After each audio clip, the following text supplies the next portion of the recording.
नमस्कार साथियों, मैं हर्ष गोयल आप सभी का इस कक्षा में स्वागत करता हूं। पिछले कक्षा में हमने चतुर्भुज व चतुर्भुजों के विभिन्न प्रकारों के बारे में जाना था और इस कक्षा में हम समांतर चतुर्भुज के गुणों के बारे में पढ़ेंगे। तो इस भाग में हम समांतर चतुर्भुज के विभिन्न गुणों को पढ़ेंगे, जिसमें हम अनेक प्रमेयों को जानेंगे तथा उन्हें सिद्ध करेंगे। तो चलिए बच्चों, स्टार्ट करते हैं ये वाला भाग। तो देखो, इसमें है सबसे पहले आपकी प्रमेय 8.1। तो ये प्रमेय क्या कहती है कि किसी समांतर चतुर्भुज का एक विकर्ण उसे दो सर्वांगसम त्रिभुजों में विभाजित करता है।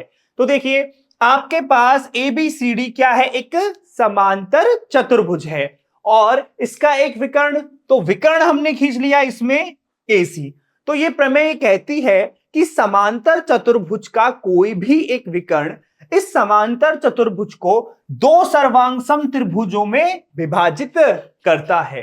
तो हमारे पास एक त्रिभुज ये हो गया और एक त्रिभुज हमारे पास ये हो गया, तो इन दोनों सर्वांगसम त्रिभुजों में विभाजित करती है। क्लियर? समझ में आ गया कि समांतर चतुर्भुज का एक विकर्ण इस समांतर चतुर्भुज को दो त्रिभुज, और त्रिभुज किस प्रकार के होने चाहिए? सर्वांगसम त्रिभुज होने चाहिए। तो सर्वांगसम त्रिभुजों में विभाजित करता है। ठीक है, अब देखिए इसका प्रूफ कैसे करेंगे। तो सबसे पहले तो देखिए आपके पास क्या दिया है। देखिए क्या दिया गया है कि आपके पास ABCD एक समांतर चतुर्भुज है। ठीक है, ABCD एक समांतर चतुर्भुज है।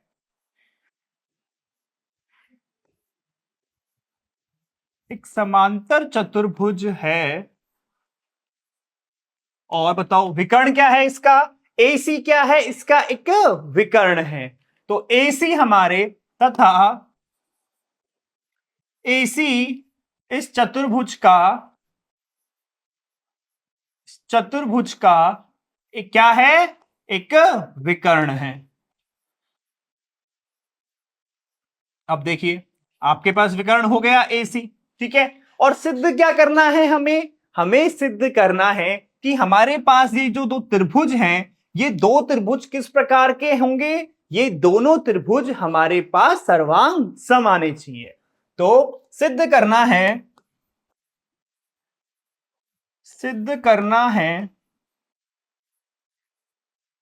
क्या सिद्ध करना है कि त्रिभुज ABC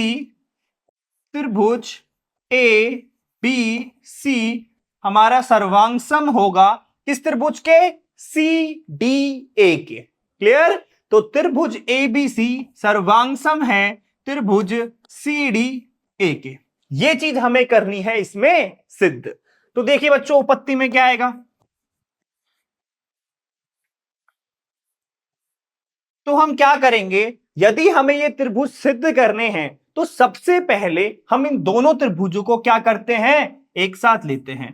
तो त्रिभुज ABC व त्रिभुज CDA में। अब देखिए, तो पिछले अध्याय में हमने त्रिभुजों की सर्वांग समता को पढ़ा था और किस प्रकार हम किसी त्रिभुज को सर्वांग सम सिद्ध कर सकते हैं। हमारे पास नियम है SAS नियम, ASA नियम, AAS नियम या फिर SSS नियम। तो ये सारे हमारे पास नियम थे। अब देखो, आप बात कर रहे हो इस वाले त्रिभुज की और इस वाले त्रिभुज की, तो इसमें हम कौन सा नियम लगा सकते हैं? तो सबसे पहले तो आप देखिए, जब इन त्रिभुजों में क्या हुआ, आपने जैसे ही इस समांतर चतुर्भुज को विकर्ण खींचा और ये जैसे ही दो त्रिभुज में विभक्त हुआ, तो देखो यहां पर जो कोण बनेगा वो किसके बराबर होगा? इस वाले कोण के बराबर होगा। और ये किस प्रकार के कोण होंगे? ये हमारे एकांतर कोण होंगे। देखो सिंपल सी बात है, दो समांतर रेखाओं को जब एक त्रियक रेखा विभाजित करे तो ये वाले कोण कौन से हो गए? एकांतर। और यहां पर जो कोण बन रहे हैं वो किसके बराबर हो गए? वो यहां के बराबर हो गए। तो मान लीजिए कि यदि हम इन्हें नाम दें कि ये हमारा कोण 1 हो गया और ये हमारा कोण 2 हो गया, ये वाला कोण 3 हो गया और ये वाला हमारा कोण 4 हो गया।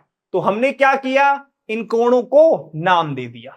ठीक है, अब देखो त्रिभुज ए बी सी व त्रिभुज सी डी ए में, तो जब हम बात करेंगे ए बी सी में, तो हमारा ये जो ए बी सी में कोण 4 है, ये त्रिभुज सी डी ए के कोण 3 के बराबर आ रहा है। कोण 4 किसके बराबर आ रहा है, ये हमारे कोण 3 के बराबर आ रहा है। फिर ऐसे देखो, कोण 2 किस त्रिभुज में है, ये हमारा एबीसी में है, तो ये जो कोण 2 है ये कोण 1 के बराबर है। और कोण 1 किसमें है, ये हमारा त्रिभुज सी डी ए में है। तो हम कह सकते हैं कि त्रिभुज एबीसी में कौन सा कोण, कोण 4 बराबर होगा किसके, कोण 3 के। आप चाहो तो कोण 4 या 3 ना लिखकर सिंपल आप कह सकते हो क्या कि, या फिर आप कह सकते हो यहां पर बी ए सी कोण और बी सी ए कोण, वो आपकी मर्जी है। ठीक है, हमने सिंपल करने के लिए इन्हें नाम दे दिया। तो यहां से कोण 4 जो हमारे त्रिभुज ए बी सी में है, ये बराबर हो जाएगा कोण 3 के। तो यहां से बराबर हो गया, और ये बराबर क्यों है, क्योंकि ये हमारे एकांतर कोण है। कैसे कोण आ गए, ये हमारे एकांतर कोण आ गए। और देखिए और कौन कौन से कोण इसमें बराबर हैं, तो यदि हम देखें तो देखो हमने इसको क्या दिया था, इसको 1 बोला था, इस वाले को कोण 2, इसको कोण 3 और इसको कोण 4। तो कोण 4 तो हमने बराबर कर दिया कोण 3 के, लेकिन कोण जो 2 है ये किसके बराबर है, कोण 1 के। तो कोण 2 बराबर है कोण 1 के, और इसका कारण क्या है, एकांतर कोण। अब 2 तो कर दिए कोण हमने बराबर, अब हमें क्या चाहिए, हमें चाहिए एक भुजा बराबर। तो भुजा देखिए, जो हमारी एसी भुजा है वो त्रिभुज एबीसी में भी आ रही है। बिल्कुल सही बात है, ये हमारी भुजा त्रिभुज एबीसी में भी आ रही है। और जो एसी भुजा है वो हमारे त्रिभुज सीडीए में भी आ रही है। तो हम कह सकते हैं कि एसी बराबर एसी, ये कैसी भुजा हो गई, ये हमारी उभयनिष्ठ भुजा हो गई। तो ये हो गई हमारी उभयनिष्ठ भुजा। अब आप देखो, 2 तो कोण हो गए और 1 हो गई भुजा, मतलब या तो लगेगा ए ए एस या फिर लगेगा ए एस ए। तो ए एस ए कब लगता है, जब आपके दोनों कोणों के बीच की भुजा हम यूज कर रहे हैं तो लगेगा ए एस ए। अब देखो, एक कोण ये है और एक कोण ये है, और भुजा हमने ली है ये एसी, इसका मतलब दोनों कोणों के बीच की भुजा ली है।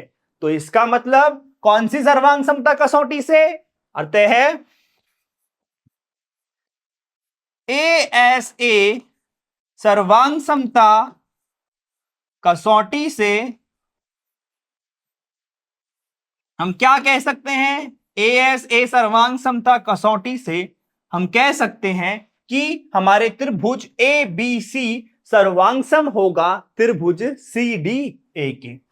तो त्रिभुज ए बी सी सर्वांग सम होगा त्रिभुज सी डी ए के, और यही क्या करना था, हमें सिद्ध करना था। तो अतः हमने सिद्ध कर दिया कि समांतर चतुर्भुज का एक विकर्ण इसे 2 सर्वांग सम त्रिभुजों में विभाजित करता है। तो हम लिखेंगे अतः समांतर चतुर्भुज का एक विकर्ण, समांतर चतुर्भुज का एक विकर्ण, चतुर्भुज का एक विकर्ण इसे 2 सर्वांगसम त्रिभुजों में, 2 सर्वांगसम त्रिभुजों में विभाजित करता है, विभाजित करता है। ठीक है, हो गया यहां पर सिद्ध, ये सबको समझ में आया ना, विभाजित करता है।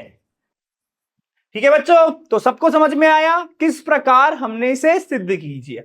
देखो दोबारा से, हमें बोला था एक आपके पास समांतर चतुर्भुज है और इसका विकर्ण इसे दो सर्वांग त्रिभुजों में विभाजित करता है। तो हमने दो त्रिभुज लिए ए बी सी और सी डी ए, इसमें हमारे दो कोण बराबर हो गए, दोनों एकांतर कोण थे, एक भुजा उभयनिष्ठ आ गई, तो हमने लगा दिया ए ऐसे सर्वांग समता नियम और उस नियम से ये दोनों त्रिभुज हमारे सर्वांग सम सिद्ध हो गए। जैसे ही हमारे सर्वांग सम हुए अतः हमारा कथन कैसा हो गया, सत्य सिद्ध हो गया। ठीक है, सभी को समझ में आया किस प्रकार हमने इसे सिद्ध किया है। अब देखो आप अगला प्रमेय, तो प्रमेय 8.2 ये कहती है एक समांतर चतुर्भुज में सम्मुख भुजाएं बराबर होती हैं। मतलब आपके पास एक समांतर चतुर्भुज है तो आपको बता रहा है कि सम्मुख भुजाएं बराबर होंगी। मतलब हमारी ये जो ए बी भुजा है, ये जो ए बी है ये किसके बराबर होगी, इसकी सम्मुख भुजा है सी डी, तो ए बी बराबर होगा सी डी के।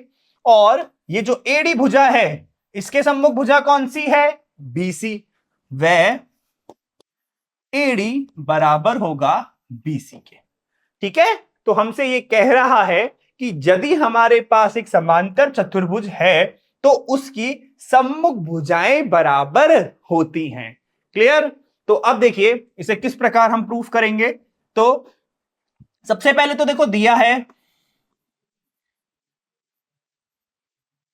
क्या दिया है आपके पास, एक समांतर चतुर्भुज दिया है। तो ए बी सी डी एक समांतर चतुर्भुज है, ए बी सी डी एक समांतर चतुर्भुज है। अब देखो ए बी सी डी हो गया एक समांतर चतुर्भुज। क्लियर? अब देखो इसमें जो विकर्ण AC है ये हमें दिया नहीं गया है, तो हम क्या करेंगे, इस विकर्ण AC की करेंगे रचना। तो अब देखो हमारे पास ABCD समांतर चतुर्भुज है और रचना में हमने कर लिया, क्या किया रचना में, AC विकर्ण। और सिद्ध क्या करना है, सिद्ध करना है, क्या सिद्ध करना है, हमें सिद्ध करना है कि इसकी सम्मुख भुजाएं बराबर होंगी। मतलब ए बी भुजा को बराबर करना है हमारे को CD के, ए बी बराबर CD तथा AD बराबर BC, ये करना है हमें सिद्ध। ठीक है, क्या दिया गया है, समांतर चतुर्भुज, हमने एक रचना की विकर्ण AC की और हमें ये चीज करनी है सिद्ध। अब आप समझो, मैंने आपको बताया था कि यदि किसी भी त्रिभुज में हमें भुजाओं को बराबर सिद्ध करना हो तो हम क्या करते हैं कि जे भुजाएं जिन त्रिभुजों में आ रही है पहले हम उन त्रिभुजों को सर्वांग सम सिद्ध करते हैं और फिर हम लगाते हैं CPCT का नियम कि सर्वांग सम त्रिभुजों में संगत भाग बराबर होंगे। तो पहला काम हमारा क्या होगा, यदि हम इन्हें बराबर सिद्ध करना चाह रहे हैं तो हमारा पहला काम क्या होना चाहिए कि ये भुजाएं किन त्रिभुजों में आ रही हैं। तो देखो AB और CD, तो AB तो आपकी आ रही है इस वाले त्रिभुज में, त्रिभुज ABC में, और CD आपकी भुजा आ रही है त्रिभुज CDA में। अर्थात पहले हम क्या करेंगे, इन दोनों त्रिभुजों को सर्वांग सम सिद्ध करेंगे और जैसे ही हमारे ये दोनों त्रिभुज सर्वांग सम सिद्ध होते हैं उसके बाद क्या करेंगे, उसके बाद CPCT का नियम लगाएंगे और यहां से इन्हें बराबर कर देंगे।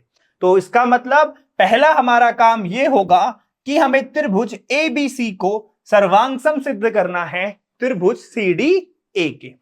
तो उपपत्ति में देखिए त्रिभुज कौन कौन से त्रिभुज ले रहे हैं, त्रिभुज ABC व त्रिभुज CDA में। ठीक है, अब देखो जैसा हमने पिछले प्रमेय में सिद्ध किया है सेम यहां पर वैसा हो जाएगा, यानी कि ये हमारा कोण 1, यहां पर कोण 2, ये वाला हमारा हो जाएगा कोण 3 और ये हो जाएगा कोण 4, क्योंकि कोण 1 बराबर है कोण 2 के और इसका कारण क्या है? इसका कारण है कि ये दोनों किस प्रकार के कोण हैं? ये दोनों हमारे एकांतर कोण हैं। तो हम यहां पर कह सकते हैं कि एबीसी में कोण 4 बराबर होगा किसके?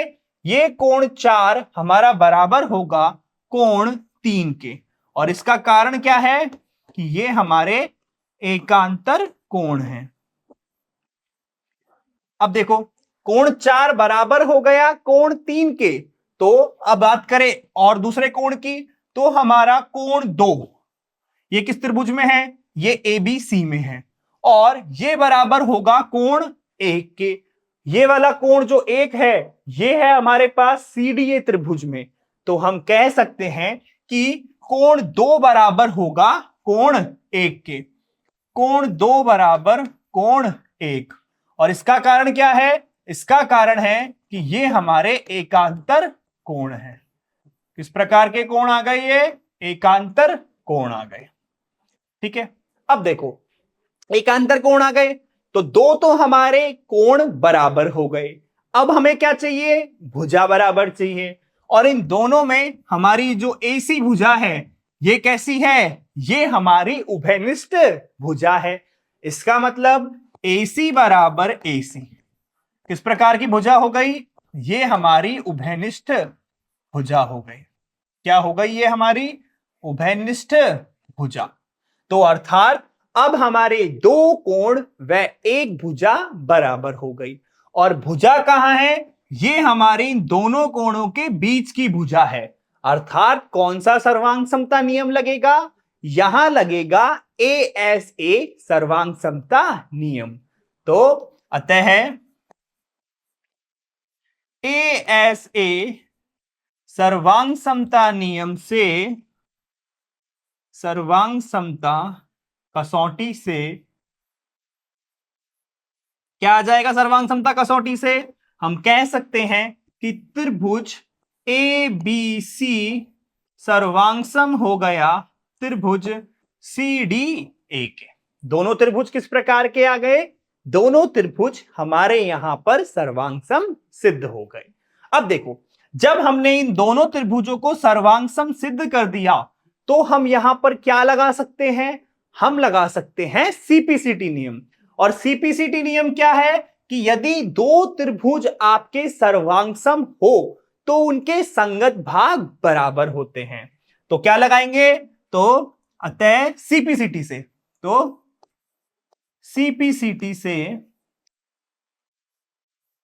तो देखो सीपीसीटी से क्या कह सकते हैं?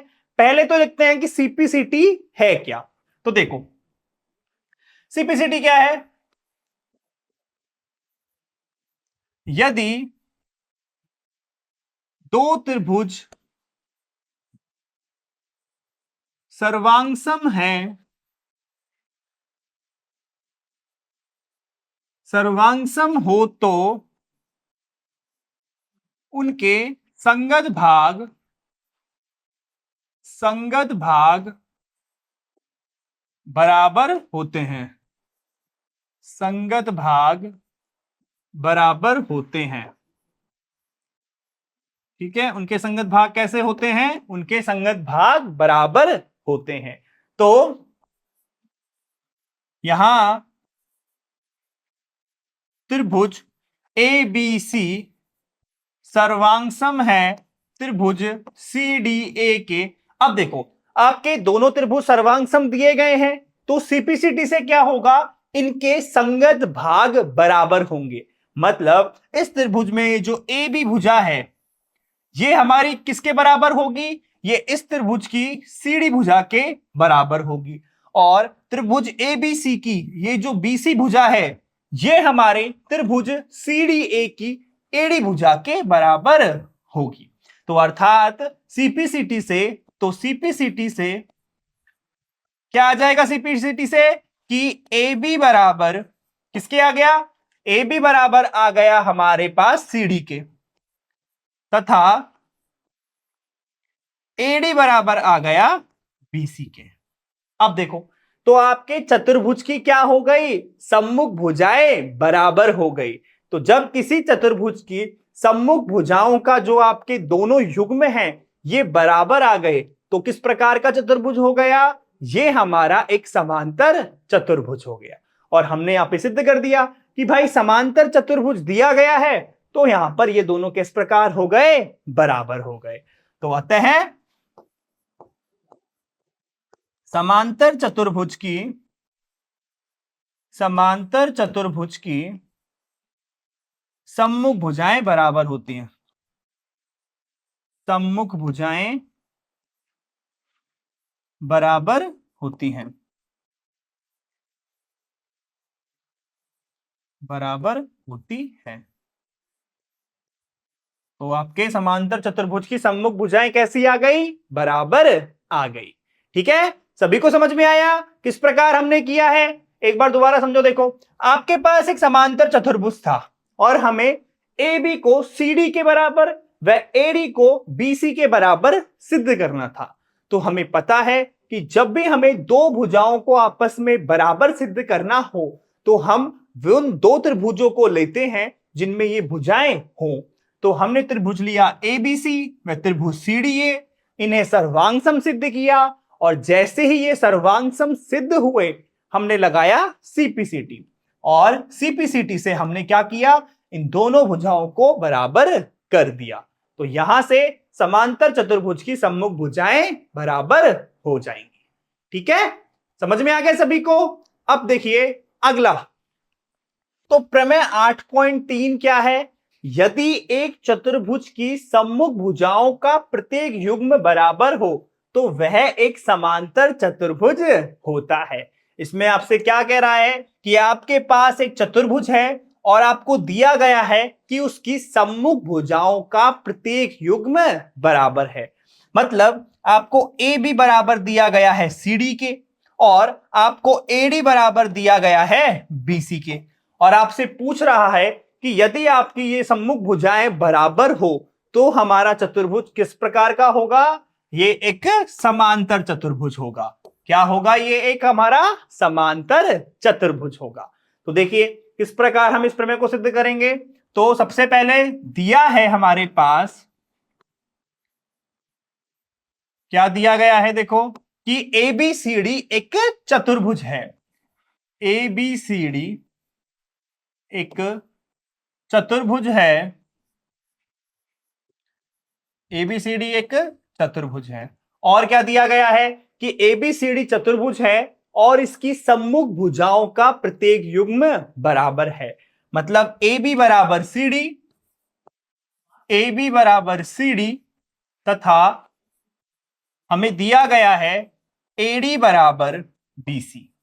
ठीक है, ये दोनों भुजाएं हमें बराबर दी गई हैं और हमसे सिद्ध करवा रहा है, सिद्ध करना है। देखिए क्या सिद्ध करवा रहा है आपसे कि जो एबीसीडी है ये हमारा एक समांतर चतुर्भुज है। एबीसीडी एक समांतर चतुर्भुज है। एक समांतर चतुर्भुज है। तो देखिए किस प्रकार हम इसे समांतर चतुर्भुज सिद्ध कराएंगे। तो उपपत्ति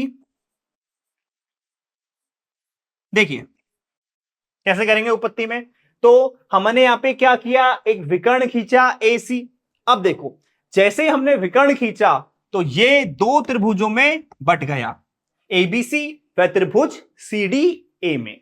अब इन दोनों त्रिभुजों में देखो हमें AB बराबर दिया गया है किसके? CD के। ठीक है, एक भुजा बराबर हो गई। फिर AD बराबर दिया गया है BC के, ये AD बराबर हो गया BC के। तो जो त्रिभुज ABC की दो भुजाएं त्रिभुज CDA की दो भुजाओं के बराबर आ गई। फिर देखो फिर क्या होगा? फिर यहां पर हमने जैसे ये विकर्ण खींचा है AC, ये इन दोनों त्रिभुजों की उभयनिष्ठ भुजा हो गई। अर्थात कि इस वाले त्रिभुज की तीन भुजाएं इस त्रिभुज की तीन भुजाओं के बराबर हो जाएंगी। तो ये दोनों त्रिभुज हो गए हमारे सर्वांग सम। तो देखिए हमें यहां पर सिद्ध करना है कि एबीसीडी एक समांतर चतुर्भुज है। तो उसके लिए हम क्या करेंगे? देखो जैसे ही हमारे पास ये दोनों त्रिभुज सर्वांग सम सिद्ध हुए तो फिर हम क्या कह सकते हैं? जैसे ये दोनों सर्वांग सम सिद्ध होंगे तो हमारा काम क्या होगा, हमें बस क्या करना है कि सम्मुख भुजाएं बराबर तो दी गई है, तो किसी भी चतुर्भुज को समांतर चतुर्भुज बताने के लिए क्या कंडीशन है कि सम्मुख भुजाएं बराबर हो तथा सम्मुख भुजाएं समांतर हो। तो हमारे पास सम्मुख भुजाएं तो बराबर हैं, तो यदि हम ये बता दें कि ए बी जो भुजा है वो हमारी सीडी भुजा के समांतर है तथा एडी भुजा बीसी के समांतर है, तो इसका मतलब ये किस प्रकार का चतुर्भुज हो जाएगा, समांतर चतुर्भुज हो जाएगा। तो देखिए क्या करेंगे उत्पत्ति में कि पहले इन दोनों त्रिभुजों को ले लेते हैं, त्रिभुज ए बी सी व त्रिभुज डी सी ए में। तो देखिए इन दोनों त्रिभुजों में क्या क्या आएगा, आपके पास ए बी बराबर है सी डी, ए बी बराबर किसके है सी डी के, एडी बराबर किसके है आपके पास, एडी बराबर है बीसी के, और इन दोनों त्रिभुजों में आपकी एक उभयनिष्ठ भुजा है एसी। एसी क्या हो गई, एसी हमारे पास एक उभयनिष्ठ भुजा हो गई। तो देखिए ये आपको दिया गया है, ये भी आपके पास दिया है, और ये हमारी उभयनिष्ठ, ठीक है, क्या हो गया, ये हमारा उभयनिष्ठ भुजा हो गया। तो इसका मतलब तीन भुजाएं बराबर हो गई इस त्रिभुज की तीन भुजाओं की। तो कौन सा सर्वांग समता लगेगा, यहां लग गया, अतः एस एस एस सर्वांग समता कसौटी से, सर्वांग समता कसौटी से क्या कह सकते हैं हम कि त्रिभुज ए बी सी सर्वांगसम होंगे त्रिभुज सी डी ए के। अब समझो, जैसे ही हमारे ये दोनों त्रिभुज क्या हुए, सर्वांगसम हो गए, ठीक है, ये त्रिभुज हो गए सर्वांगसम। अब देखो हमने कर लिया त्रिभुजों को सर्वांगसम, अब हम क्या लगा सकते हैं, हम लगा सकते हैं सीपी-सीटी नियम। तो सीपी-सीटी नियम जब हम लगाएंगे तो हम क्या क्या कह सकते हैं, देखो हमें क्या करना है कि ए बी को समांतर करना है सी डी के, और किस प्रकार हम समांतर कह सकते हैं, तो देखिए जैसे ही हमने इन त्रिभुजों को सर्वांगसम सिद्ध कर दिया, अब हम क्या कह सकते हैं कि ये जो कोण है वो हमारा इस कोण के बराबर है, और ये जो कोण है वो हमारा इस कोण के बराबर है। क्यों, हम सीपी-सीटी का प्रयोग करके कह सकते हैं कि ये जो कोण होंगे वो बराबर होंगे। तो देखिए क्या हो जाएगा, मान लीजिए ये हो गया कोण 1, यहां हो गया कोण 2, कोण 3, कोण 4, ये नंबर आप कैसे भी कर सकते हैं, आपकी मर्जी है। तो देखो क्या हो जाएगा, जब ये दोनों त्रिभुज हमारे सर्वांगसम हो गए तो हम क्या कह सकते हैं कि सीपी-सीटी से क्या हो गया, हम कह सकते हैं कि कोण 1 हमारा बराबर होगा कोण 2 के। क्या होगा, कोण 1 बराबर होगा कोण 2 के, ये हमने कहा है सीपी-सीटी से। अब आप देखो कि कोण 1 बराबर है कोण 2 के, ये हमारे किस प्रकार के कोण हैं, तो चूंकि उपरोक्त कोण एकांतर कोण है, एकांतर कोण है, तो अब यदि ये हमारे एकांतर कोण हैं तो आपको एक चीज याद आ रही है कि यदि हमारे दो कोण एकांतर कोण हैं वो आपस में बराबर हैं, तो इसका मतलब क्या होगा कि ये कोण जहां पर आ रहे हैं, ये देखो ये ए बी भुजा पर और ये कोण आ रहा है सी डी भुजा पर, मतलब ये दोनों भुजाएं आपस में कैसी होंगी, समांतर होंगी।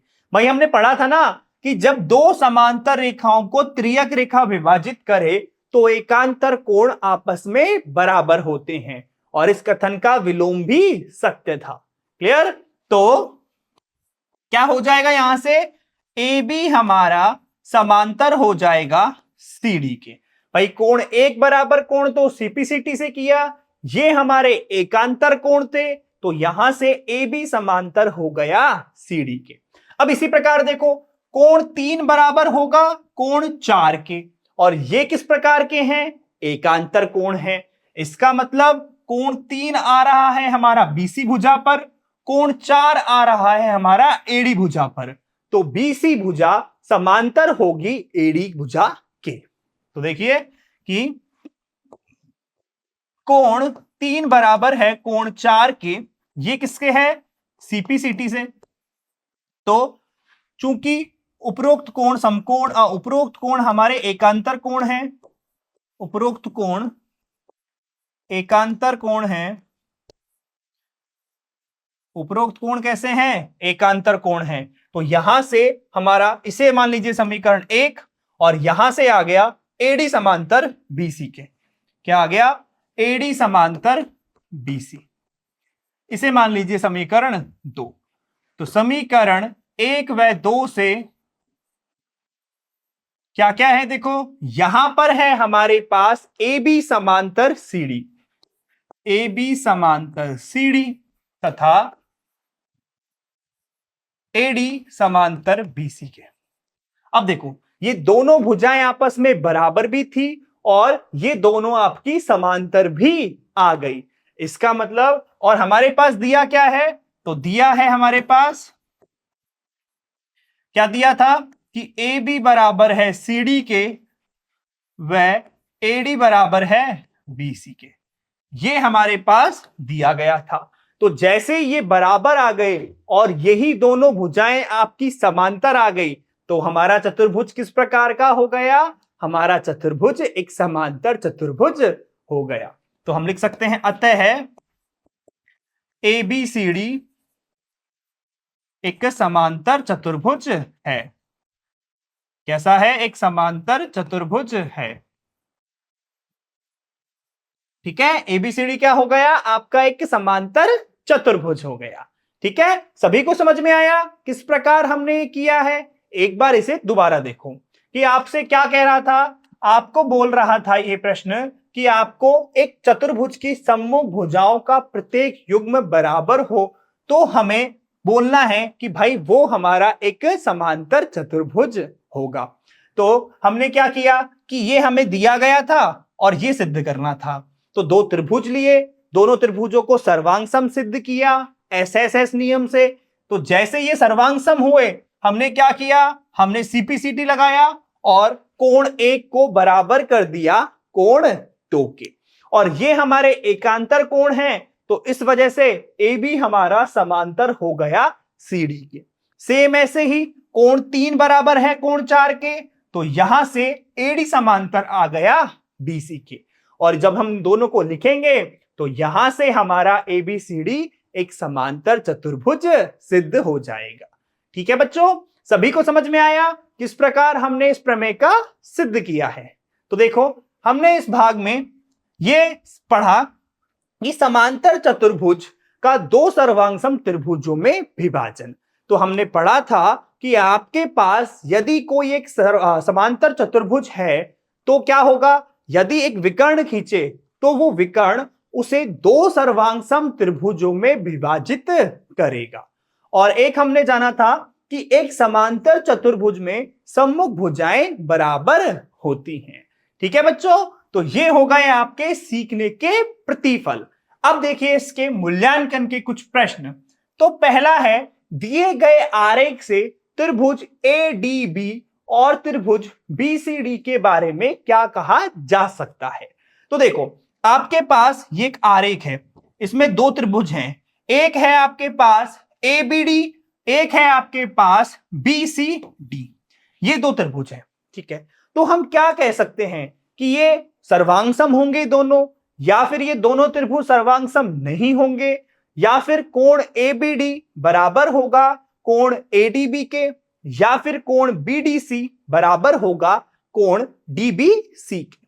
अब देखो प्रमेय हमने जो पहला पढ़ा था 8.1, उसमें हमने बताया था कि एक समांतर चतुर्भुज है और यदि हम उसमें एक विकर्ण खींचे तो वो विकर्ण हमें क्या करता है? हमें वो विकर्ण समांतर चतुर्भुज को दो सर्वांगसम त्रिभुजों में विभाजित करता है। तो देखो इसने दो सर्वांगसम त्रिभुजों में विभाजित कर दिया, अर्थात क्या हो जाएगा कि ये दोनों त्रिभुज एक दूसरे के सर्वांगसम हो जाएंगे। तो अर्थात आपका ए इसमें सही है। ठीक है बच्चों, अब देखो अगला प्रश्न। एक समांतर चतुर्भुज एबीसीडी में आपकी भुजा AB की लंबाई 6 सेमी है और भुजा AD की लंबाई 8 सेमी है, तो भुजा BC की लंबाई कितनी है? देखिए, आपके पास क्या है, एक समांतर चतुर्भुज है और क्या पूछ रहा है कि इसमें AB भुजा की लंबाई ABCD, AB की लंबाई कितनी है? 6 सेमी। और क्या दिया गया है? और AD भुजा की लंबाई 8 सेमी है। AD की हो गई 8 और आपसे पूछ रहा है इस BC भुजा की लंबाई। अब देखो, प्रमेय 8.2 में हमने पढ़ा था कि समांतर चतुर्भुज की सम्मुख भुजाएं बराबर होती है। मतलब AB बराबर होगा CD के, तो AB बराबर होगा CD के, वह हमारा AD बराबर होगा BC के। AD किसके बराबर होगा? BC के। और AD हमारे पास 8 है, तो BC कितना आएगा? BC भी आ जाएगा 8 सेमी। तो क्या आ गया इसका उत्तर? BC आ गया हमारा 8 सेमी। कितना आ गया BC? 8 सेमी। तो कौन सा उत्तर सही है? वह इसका सही उत्तर है। ठीक है, क्लियर? सभी को समझ में आया? ठीक है, तो ये वाला भाग करते हैं हम यहीं पर समाप्त। इस भाग में हमने समांतर चतुर्भुज के गुणों के बारे में पढ़ा था तथा इससे संबंधित 3 प्रमेयों को हमने इसमें पढ़ा है और बाकी के प्रमेयों को हम अगले भाग में पढ़ेंगे। तो मैं आशा करता हूं बच्चों, आप सभी को मेरी कक्षा अच्छी लगी होगी। मिलते हैं अगली कक्षा में, तब तक के लिए पढ़ते रहिए। बाय।